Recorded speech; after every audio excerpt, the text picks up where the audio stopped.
गौरी पुत्र गणेश भगवान की जय। श्री शिवाय नमस्तुभ्यम। प्रिय भक्तजनों, सोमवार का दिन भगवान शिव को समर्पित है।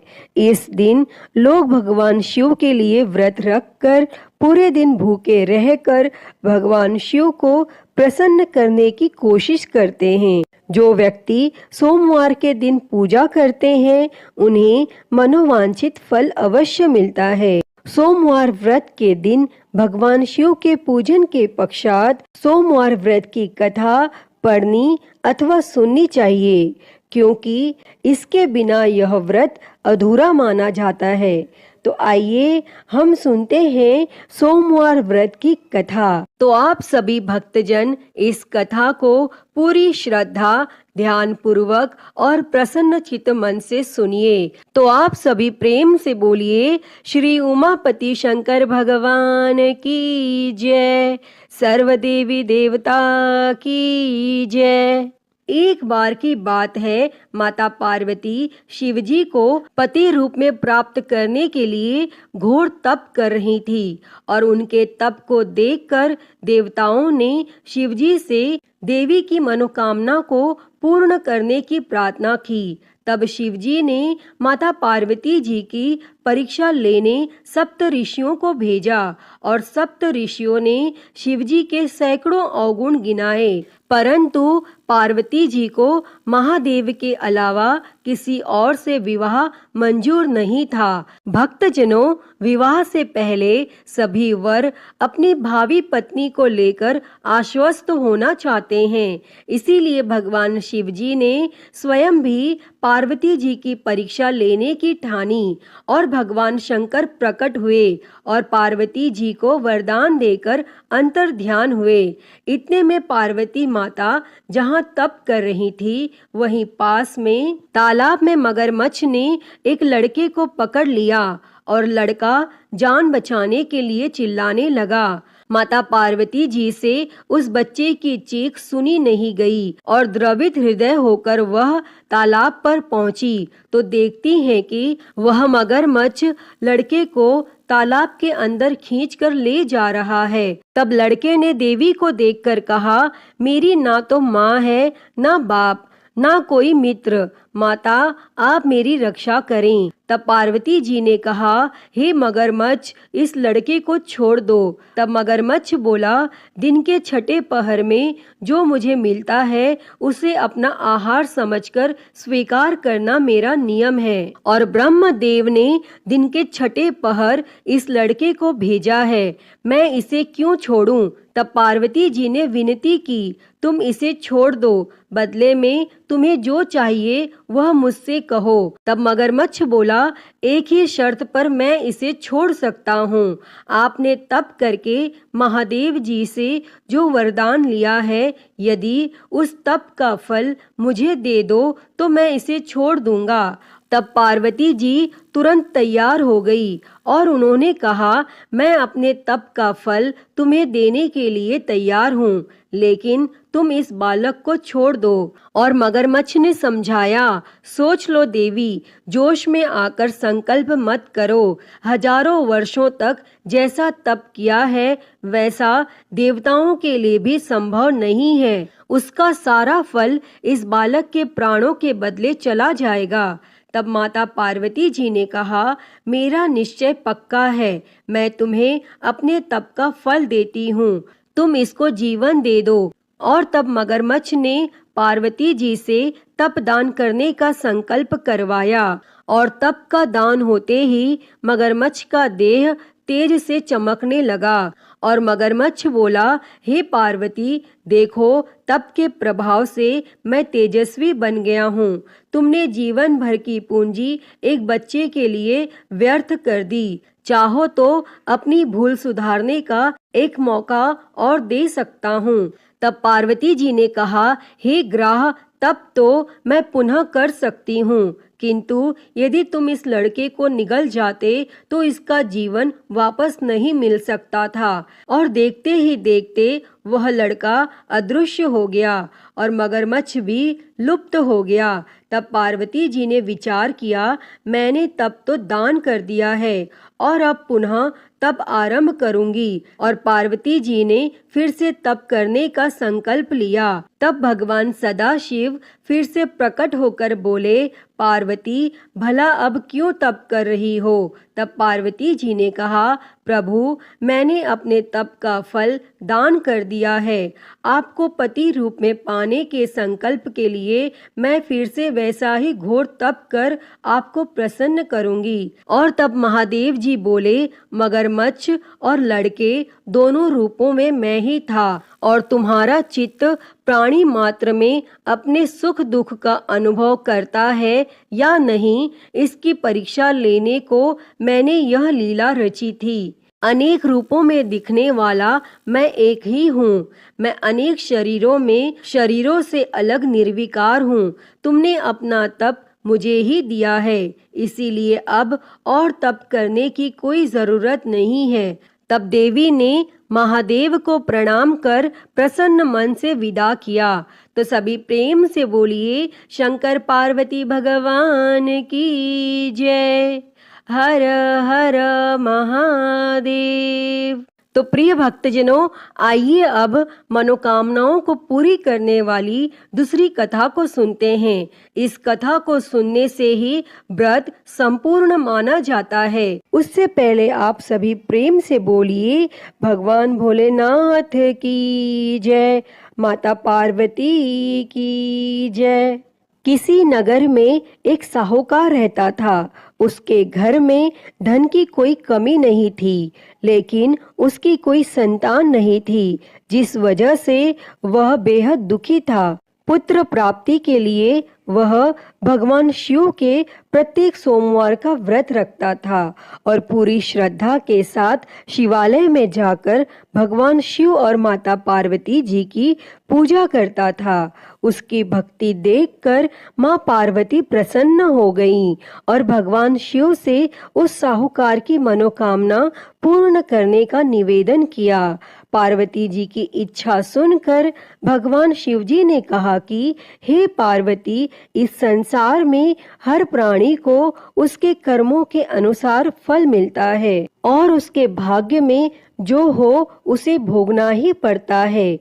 लेकिन माता पार्वती जी ने साहूकार की भक्ति का मान रखने के लिए उसकी मनोकामना पूर्ण करने की इच्छा जताई। तब माता पार्वती के आग्रह पर भगवान शिव जी ने साहूकार को पुत्र प्राप्ति का वरदान तो दे दिया, लेकिन साथ ही यह भी कहा कि उसके बालक की आयु केवल 12 वर्ष होगी। तब माता पार्वती और भगवान शिव जी की इस बातचीत को साहूकार सुन रहा था। उसे ना तो इस बात की खुशी थी और ना ही गम। वह पहले की ही भांति भगवान शिव जी की पूजा करता रहा और कुछ समय उपरांत साहूकार के घर एक पुत्र का जन्म हुआ। जब वह बालक 11 वर्ष का हुआ तो उसे पढ़ने के लिए काशी भेज दिया गया। साहूकार ने पुत्र के मामा को बुलाकर उसे बहुत सारा धन दिया और कहा कि तुम इस बालक को काशी विद्या प्राप्ति के लिए ले जाओ और मार्ग में यज्ञ करवाते जाना। जहाँ भी यज्ञ कराओ वहीं पर ब्राह्मणों को भोजन कराते और दक्षिणा देते हुए जाना। और दोनों मामा भांजे इसी तरह यज्ञ कराते और ब्राह्मणों को दान दक्षिणा देते काशी की ओर चल पड़े। रास्ते में एक नगर पड़ा, जहाँ नगर के राजा की कन्या का विवाह था, लेकिन जिस राजकुमार से उसका विवाह होने वाला था वह एक आंख से काना था। तब राजकुमार के पिता ने अपने पुत्र के काना होने की बात को छुपाने के लिए एक चाल सोची। साहूकार के पुत्र को देखकर उसके मन में एक विचार आया। तब उसने सोचा, क्यों ना इस लड़के को दुल्हा बनाकर राजकुमारी से विवाह करा दूं और विवाह के बाद इसको धन देकर विदा कर दूंगा और राजकुमारी को अपने नगर ले जाऊंगा। और फिर उस लड़के को दूल्हे का वस्त्र पहनाकर राजकुमारी से विवाह करा दिया गया। लेकिन साहूकार का पुत्र एक ईमानदार लड़का था। उसे यह बात न्याय संगत नहीं लगी और उसने अवसर पाकर राजकुमारी की चुन्नी के पल्ले पर लिखा कि तुम्हारा विवाह मेरे साथ हुआ है, लेकिन जिस राजकुमार के संग तुम्हें भेजा जाएगा वह एक आंख से काना है। मैं तो काशी पढ़ने जा रहा हूँ। तब राजकुमारी ने चुन्नी पर लिखी बातें पढ़ी तो उसने अपने माता पिता को यह बात बताई। तब राजा ने अपनी पुत्री को विदा नहीं किया और फिर वह बारात वापस चली गई। दूसरी ओर साहूकार का लड़का और उसका मामा काशी पहुँचे और वहां जाकर उन्होंने यज्ञ किया और जिस दिन लड़के की आयु 12 साल की हुई उसी दिन यज्ञ रखा गया। लड़के ने अपने मामा से कहा कि मेरी तबीयत कुछ ठीक नहीं है। तब मामा ने कहा कि तुम अंदर जाकर सो जाओ और भगवान शिवजी के वरदानानुसार कुछ ही क्षणों में उस बालक के प्राण निकल गए और मृत भांजे को देखकर उसके मामा ने विलाप शुरू किया। संयोगवश उसी समय भगवान शिवजी और माता पार्वती उधर से जा रहे थे। तब माता पार्वती ने भगवान शिवजी से कहा, प्राणनाथ, मुझे इसके रोने के स्वर सहन नहीं हो रहे। आप इस व्यक्ति के कष्ट को अवश्य दूर करें। और जब भगवान शिवजी मृत बालक के समीप गए तो वह बोले कि यह तो उसी साहूकार का पुत्र है जिसे मैंने 12 वर्ष की आयु का वरदान दिया था। अब उसकी आयु पूरी हो चुकी है। लेकिन मातृभाव से विभोर माता पार्वती ने कहा कि हे महादेव, आप इस बालक को और आयु देने की कृपा करें, अन्यथा इसके वियोग में इसके माता पिता भी तड़प तड़प कर मर जाएंगे। और फिर माता पार्वती के आग्रह पर भगवान शिवजी ने उस लड़के को जीवित होने का वरदान दिया और शिवजी की कृपा से वह लड़का जीवित हो गया। और फिर शिक्षा समाप्त करके वह लड़का अपने मामा के साथ अपने नगर की ओर चल दिए और दोनों चलते हुए उसी नगर में पहुँचे जहाँ उसका विवाह हुआ था और उस नगर में भी उन्होंने यज्ञ का आयोजन किया। तब उस लड़के के ससुर ने उसे पहचान लिया और महल में ले जाकर उसकी आव भगत की और अपनी पुत्री को उसके साथ विदा किया। और इधर भूखे प्यासे रहकर साहूकार और उसकी पत्नी बेटे की प्रतीक्षा कर रहे थे। उन्होंने प्रण कर रखा था कि यदि उन्हें अपने बेटे की मृत्यु का समाचार मिला तो वह भी प्राण त्याग देंगे।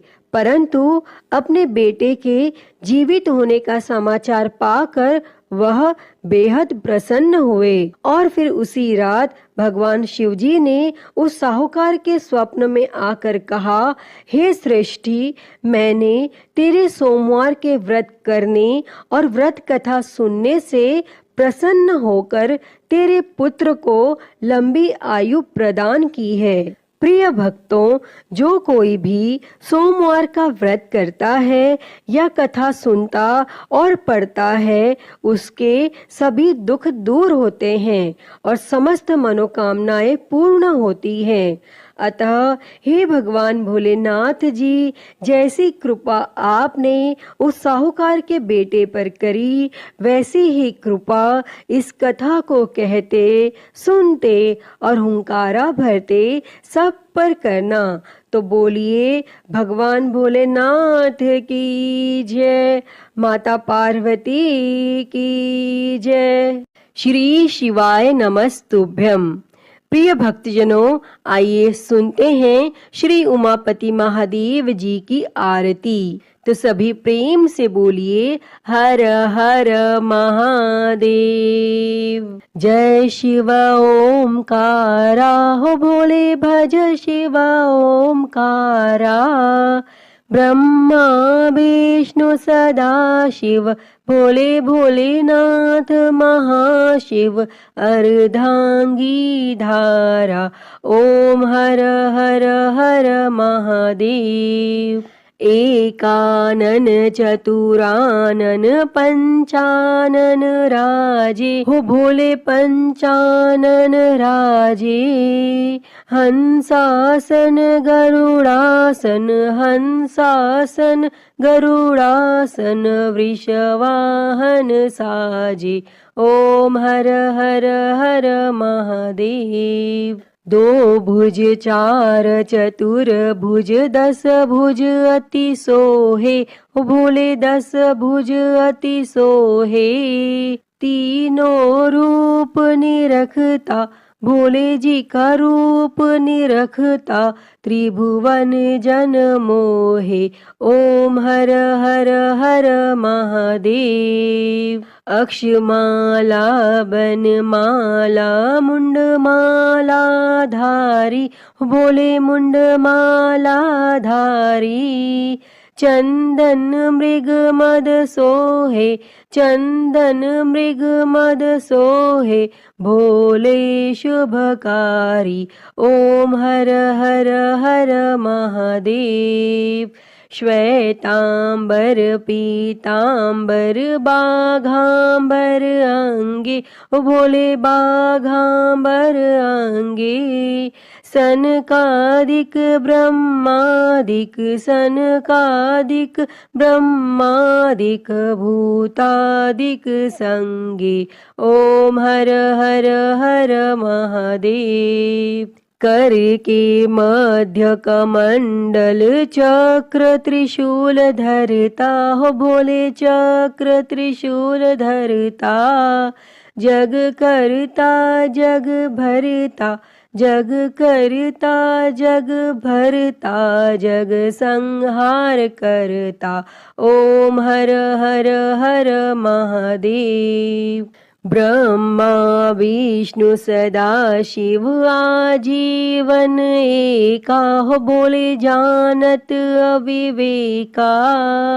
प्रणव अक्षर के मध्य, ओम अक्षर के मध्य, ये तीनों एका। ओम हर हर हर महादेव। काशी में विश्वनाथ विराजे, नंदी ब्रह्मचारी, हो बोले नंदी ब्रह्मचारी।